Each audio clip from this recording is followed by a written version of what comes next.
우리나라 사람을 연구를 많이 한 외국 심리학자들이 우리나라 사람들에 대한 대단한 찬사가 거기에 들어갑니다. 전 세계 IQ 1등, 근면 성실도 1등. 심지어 우리나라 사람들은 놀 때도 부지런해요. 얼마나 부지런하게 노냐면요. 특히 일주일에 하루는 찍어서 몸을 불태우면서 부지런해야 돼요.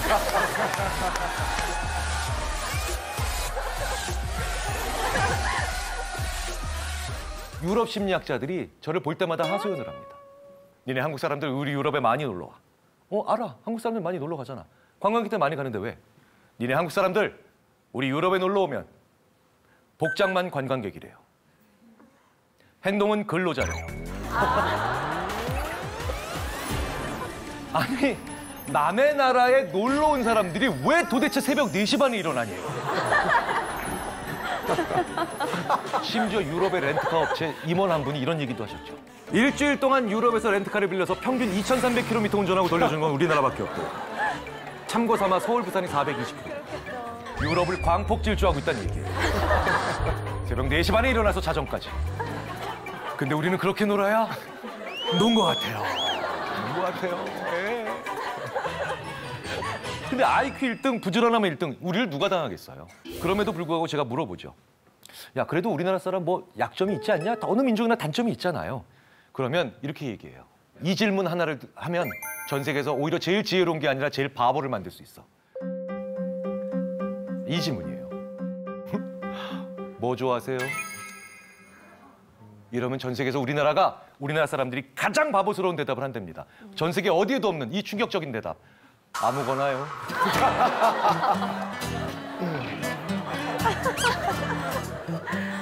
야, 뭐 드실래요? 아무거나요. 어디 가실래요? 아무데나요. 더 웃긴 건요. 그 사람 뭐 좋아하세요? 이렇게 물으면 아무거나도 못 하잖아요. 그래서 그 사람 뭐 좋아합니까? 이러면 잠깐만, 그 사람이 뭐 좋아하더라? 잘 몰라요. 안 떠올라. 근데 그 사람이 뭘 싫어하는가는 많이 떠올라요. 그렇잖아요. 그래서 우리는 이런 재밌는 대답을 합니다. 길동이 어떤 음식 좋아해? 길동이? 맵지 않은 거 좋아해. 말도 안 되는 대답이죠. 부모님 뭐 좋아하세요? 이러면 저희 부모님은요. 시끄럽게 하지 않는 거 제일 좋아하세요. 우리는 자기가 뭘 좋아하는지 모르는 거예요. 모르는 거예요. 그런데요, 우리 노인분들의 자살 문제와도 무관치 않다라고 생각을 합니다. 언론에서 많이 들어보셨을 거예요. 우리나라 노인분들 자살 문제. 정말 자살 이슈 되게 중요하고 심각하다. 굉장히 많은 분들이 이렇게 얘기하세요.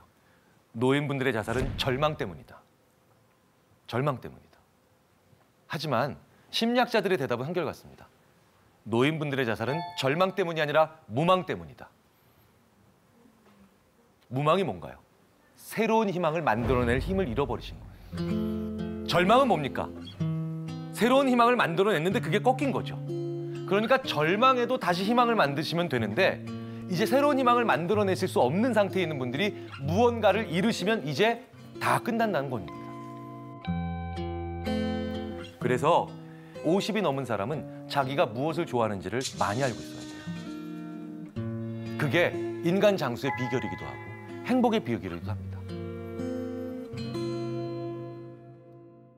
자, 가성비란 말 많이 하죠.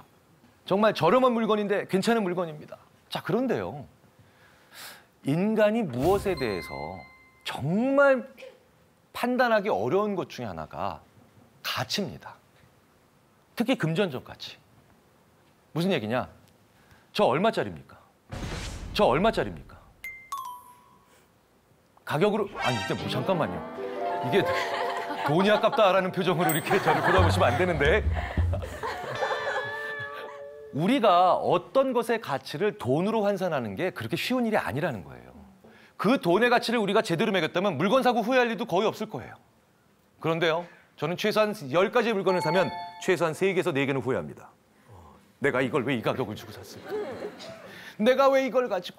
이 돈에 대한 가치 판단을 잘 못한다는 건 그것의 본질적인 가치를 아는 게 그리 쉬운 일이 아니라는 겁니다.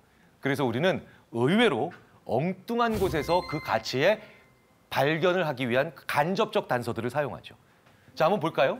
똑같은 백이 있는데요. 같은 백이에요. 완전히 같은 백인데. 야, 이거 이탈리아에서 사왔잖아. 야, 이거 앞에 있는 마트 혹은 집 앞에 있는 백화점에서 사왔잖아. 왠지 첫 번째 이탈리아에서 가져온 저 백이 더 내가 중고품이라도 사야 될 때 돈을 더 많이 줄 것 같아요. 옛날에 가치를 얘기할 때 이렇게 얘기했죠. 어른들이 물 건너 왔다. 이게 뭡니까? 어렵게 왔다는 거예요. 가치를 결정하는 중요한 이유 중에 하나가 바로 뭐냐면 얼마나 이게 멀리서 어렵게 왔냐예요. 그게 바로 거래 효용이라는 현상이에요. 거래 효용이라는 현상. 진짜 효용 말고 거래 효용, 얼마나 거래하기 어려운 상태에서 왔느냐를 명심을 해야 됩니다. 왜? 일상생활에서 이 거래 효용을 철저히 짓밟는 정반대의 거꾸로 하는 행동들이 정말 많아요. 제가 면접 볼 때 반드시 떨어뜨리는 학생들이나 지원자들이 있습니다. 자, 귀야, 왜 우리 회사 혹은 우리 대학에 지원했습니까? 가까워서요. 나 그럼 가까운 데서 쉽게 왔다는 거죠? 그런데요, 멀리서 온 사람들은 그 이유만으로도 왠지 떨어뜨릴 때 속상해요. 네. 제가 심지어 이런 적이 있었습니다. 제주도에서 온 학생이에요.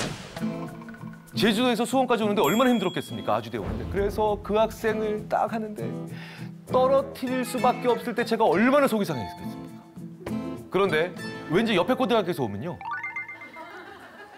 내년에 다시 보자. 가까워서 지원했다고 하는 사람 정말 성의 없어 보입니다. 왜? 거래 효용을 뭡니까? 낮춘다는 거예요.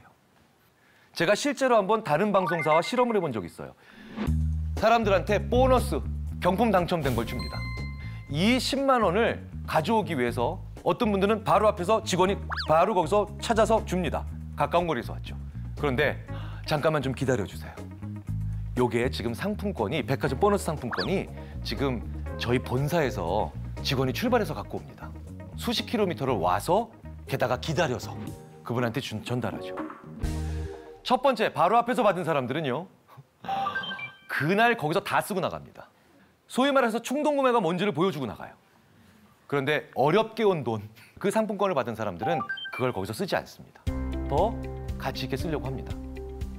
쉽게 번 돈이 왜 쉽게 쓰이는지를 아시겠죠? 거래 효용을 낮추기 때문이에요. 자, 16년 전으로 한번 돌아가 보도록 하겠습니다. 2002년 솔트레이크 동계올림픽. 어떤 사람이 생각나시나요? 오노가 생각납니다. 김동선 선수보다도 오노가 생각이 나요. 네. 우리나라는 당연히 김동선 선수를 기억하지만 대부분의 외국인들은 스티븐 브래드버리라고 하는 사람을 기억합니다. 이 스티븐 브래드버리는요, do a 브래드버리, 예기치 못한 행운을 취하다 라는 표현으로 호주 국립사전에 등재까지 됐어요. 솔트레이크 동계올림픽. 남자 쇼트트랙 1000m에 출전합니다. 이 스티븐 브래드버리는 예선 통과도 불가능한 선수라는 걸 자기도 알고 있었고 다른 모든 선수들도 알고 있었습니다. 그야말로 참가에 의의가 있는 선수였죠. 예선에서요, 4등인가 5등인가 거의 꼴찌로 들어와요. 그런데 앞선 선수들이 전부 다 실격합니다. 그래서 예선을 통과해요. 그런데 준결승에서 이번엔 어떤 일이 벌어지냐? 우리의 김동선 선수, 중국의 리자준, 정말 최고 선수들이죠. 꼴찌로 마지막 바퀴를 돌아서 이젠 준결승 탈락이 기정사실화 돼 있는데 앞에 있는 두 선수가 다 넘어져요. 그래서 이 선수는 들어갑니다. 결승 가요. 마찬가지로 꼴찌, 이번에는 그냥 꼴찌도 압도적 꼴찌. 그나마 좀 추격이 되는 꼴찌도 아니고 한참 떨어져 있는 꼴찌로 달리고 있는데 지금 보시는 장면처럼 미국의 오노, 우리의 안현수 선수 세 명이 동시에 다 넘어집니다. 그때 조금이라도 가깝게 붙어갔다면 자기도 넘어졌겠지만 너무나도 차이가 많이 벌어져 있어서 이 선수는 하면서 들어가요. 호주 역사상 최초로 동계올림픽 금메달 수상자가 됩니다. 자, 엄청난 행운이죠. 자, 그런데 호주 사람들이 오히려 스티븐 브래드버리를 부끄러워하죠. 이거 실력으로 딴 금메달 아니라는 거죠. 그래서 펠리칸이 물어준 금메달이라고 하는 비아냥까지도 들어요. 그런데 이게 왜 호주 국립사전에 등재도 되고, 그리고 지금은요, 호주인들이 스티븐 브래드버리를 비아냥거리지도 않고 굉장히 사랑합니다. 어떻게 이걸 바꿔줬을까요? 스티븐 브래드버리가 지난 12년 동안 이 쇼트트랙 역사상 가장 불행했던 선수였거든요. 그게 알려지기 시작한 거예요. 말도 안 되는 부상으로 출전권을 따고도 뼈가 부러지거나, 그렇죠? 이런 수많은 불운을 얘기하기 시작하니까 이 행운이 멀리서부터 온 거예요. 가까운 데서 온 게 아니라. 굉장히 어렵게 온 행운이고 멀리서부터 온 행운이라고 사람들은 느끼기 시작하면서 지난 10년 넘는 불운으로부터 받는 보상이다라고 생각하고 단순한 행운이라고 생각하지 않게 되더라는 겁니다. 자, 어떤 사람이 나의 어떤 큰 성공을 내 노력의 결과인 걸 나는 알지만 그걸 우연한 결과, 행운 이런 식으로 치부할 때 우리는 정말 많이 속상합니다. 그럴 때요, 이게 행운이 아니라 내 노력의 결과라고 얘기하시는 건 별로 좋은 방법이 아닙니다. 내가 훨씬 더 긴 시간 동안 얼마나 불운했는가를. 이 불운의 역사를 얘기해주면 그 나를 시기하는 사람들은 어쩔 수 없이 인정할 수밖에 없게 됩니다. 이게 너한테 그냥 온 게 아니라는 걸. 거래 효용이라는 게 그만큼 무섭다는 거죠. 돈 많으면 좋잖아요.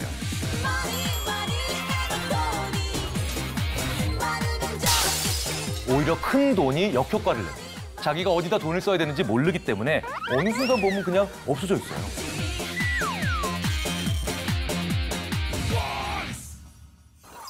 자, 두 개의 게임이 있어요. 게임 A, 92%의 확률로 12만 원을 딸 수 있습니다.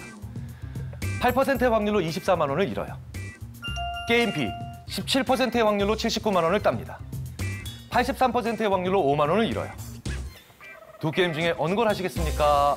저는 솔직히 A를 마음에 가지만 실제로는 B를 할 것 같아요. 네. 근데 한 도전해보고. 야, 이게 양다리를 거치시네요. 저는 A 할 것 A, 같아요. 좋습니다. 네. 그럼 확률이 나중에 따지고 보면 둘 다 똑같은 확률이다. A를 선택하나. 네, A. 선택하나. 네, 좋습니다. A를 네. 하겠습니다. 저도 A. A. 네. 여기 계신 분들도 제가 나중에 조사해 보면 거의 한 80% A 하겠다고 하세요. 네. 자, 그런데 질문을 바꿔보겠습니다. 게임 A든 B든 하시려면 입장권 사셔야 돼요. 게임 A를 하기 위한 입장권 가격 얼마까지면 사시겠습니까? 13만 원이요. 그럼 바보죠. 딸 수 있는 돈이 12만 원밖에 안 되니까. 자, 그러니까 모든 분들이 12만 원 미만을 부르겠죠. 자, 그런데 게임 B를 하기 위한 입장권 가격 얼마까지면 사실래요? 이러면 이런 분들이 나오신다는 겁니다. 표정이 사행성 짙게 변하시면서 야, 인생 뭐 있냐? 20만 원이라도 한번 해볼래? 이런 분들 나올 수 있겠죠. 왜? 따기만 하면 거의 80만 원을 따지 않습니까? 79만 원. 네. 고르라고 하면 A를 골라요. 그런데 돈을 얼마나 쓸래? 라고 하면 B에다가 돈을 더 많이 쓰겠다고 합니다. 둘 모두 선호도의 표시 방식입니다. 이게 우리 인생입니다. 인간은 선택하라고 하면 확률밖에 안 봅니다. 실제로 아이트래커라는 장비가 있어요. 아이트래커라는 장비는 안구 운동 추정 장치죠. 그래서 1초에도 수십 번씩 사람들이 어디를 보는가를 막 보여주는 장치입니다. 둘 중에 어느 거 하시겠습니까? 제가 첫 번째처럼 물어보잖아요. 그럼 모든 분들이 시선이 어디 맺히냐? 저 92%에 이렇게 계속 맺힙니다. 92, 92, 92, 92, 92, 92, 92, 92 맺혀요. 그런데 돈을 얼마나 쓰실래요? 라고 하면 이 확률을 보는 분들이 거의 없어요. 안구 고정점의 95%가 이 79만 원, 79만 원, 79만 원, 79만 원, 79만 원. 이렇게 맺히다가 한 0.1초 정도 살짝 위에 가서 12만 원에게 79만 원, 79만 원, 79만 원. 얼마에 쓸까의 관점으로 보자면 우리 인간은 얼마나 가져오는가에 더 관심이 있다는 거예요. 확률이 떨어지더라도. 자, 이 얘기는 뭐냐? 앞으로 쓸 세월, 쓸 돈이 많은 사람들은 뭡니까? 더 모험적일 수 있다는 거죠. 그래서 저는 이런 얘기를 해요. 나보다 젊은 사람들은 나보다 모험적으로 만들어야 된다. 우리나라 분위기는 젊은 사람들한테 빨리 결정하라고 합니다. 뭐 할지 결정하라고. 어떻게 살지 결정하라고. 지금 우리나라에 있는 수많은 저보다 젊은 분들은 저보다 인생에 더 많은 시간을 쓸 수 있어요. 저보다 더 많은 것을 투자할 수 있는 개념이 있죠. 그런 분들한테 조금 더 확률이 떨어져도 괜찮아. 그분들한테 선택을 강요하지 말자는 거예요. 당신이 이 물건을 사기 위해서 얼마나 쓸 용의가 있습니까? 영어로 willingness to pay라고 합니다. WTP. 근데 반대로 파는 사람 입장도 한번 생각을 해봐야 되죠. willingness to accept. 어느 정도 가격이면 이걸 나한테 내놓으시겠습니까? 어떤 물건을 파는데 저 이거 5,000원에 주시면 안 돼요. 6,000원은 받아야 됩니다. 이게 바로 지불할 용의가 있는 최대 금액보다 항상 내가 포기할 수 있는, 내놓을 수 있는 그 최저 금액이 더 높기 때문입니다. 이건 무엇이 결정하냐는 거예요. 의외로 시간이 결정합니다. 제가 학생들한테 5,000원에 해당하는 초콜릿이다. 그리고 5,000원에 해당하는 머그컵이다. 학생들한테 무작위적으로 나눠줍니다. 그러면 열의 9이 이래요. 머그컵 받은 학생들은 초콜릿이 더 좋은데 초콜릿 받은 학생들은 나 머그컵 남의 떡이 더 커 보인다 효과죠. 그러니까 지금 바꾸면 너무 정신없으니까 수업 끝나면 바꾸고 싶다는 사람 다 바꿔줄게. 그럼 75분 강의하는 동안 이 친구들은 자기 책상 옆에 머그컵이나 초콜릿을 놓고 보면서 수업을 듣겠죠. 자, 75분이 끝나고 난 다음에 수업이 끝나고 난 다음에 자, 바꿀 사람 손 들어보세요 라고 하면 20%도 손 안 듭니다. 75분 강의하는 동안 내 옆에 공존했다는 이유만으로도 내가 내놓을 수 있는 최저 금액이 올라가는 거예요. 그러니까 사는 사람이 더 낮은 가격을 부르고 파는 사람이 더 높은 가격을 부르는 건 내 옆에 있었던 시간 때문입니다. 우리는 거기에 비용이 지불이 되거든요. 그럼 이거 어떻게 하면 낮출 수 있을까요? 얼마에 팔 거냐는 이 질문을 하지 않는 겁니다. 당신 나한테 이거 팔았으면 좋겠다라고 얘기하고 그 시간만큼 상당히 뒤로 나중에 가격을 물어보겠다고 얘기를 해야 돼요. 지금까지 있었던 시간만큼 혹은 어쨌든 일정 시간만큼을 이제 판다는 생각을 해야만 그 사람은 WTA를 낮출 수 있는 여지를 가지게 됩니다. 기다려주는 겁니다. 이걸 저희 심리학에선 gentle persuasion, 즉 공손한 설득이라고 얘기를 합니다. 여기서 우리가 행동경제학 얘기를 하나 정도 더 말씀을 드릴게요. 중요한 거. 페이먼트 디커플링이라는 현상이에요. 페이먼트 뭐예요? 지불이죠. 디커플링은 커플을 분리하는 거죠. 무슨 얘기냐? 한번 보세요. 놀이동산 가시면 탈 때마다 돈 내세요. 아니면 자유이용권 끊으세요. 자유이용권을 훨씬 더 많이 끊으시죠. 이게 바로 페이먼트 디커플링 하는 행위예요.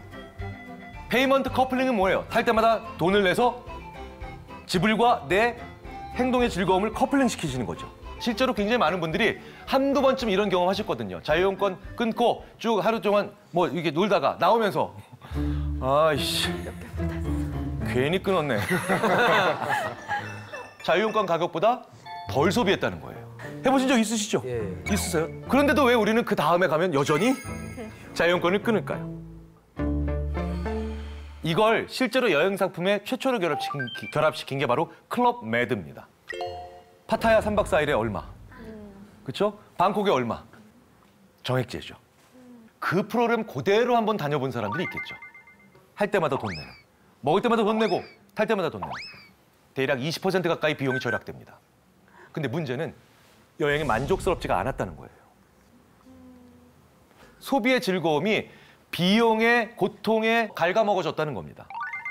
그래서 오히려 만족도는 조금 더 돈을 더 많이 낸 정액제로 다녀온 사람들이 더 높았다는 거예요.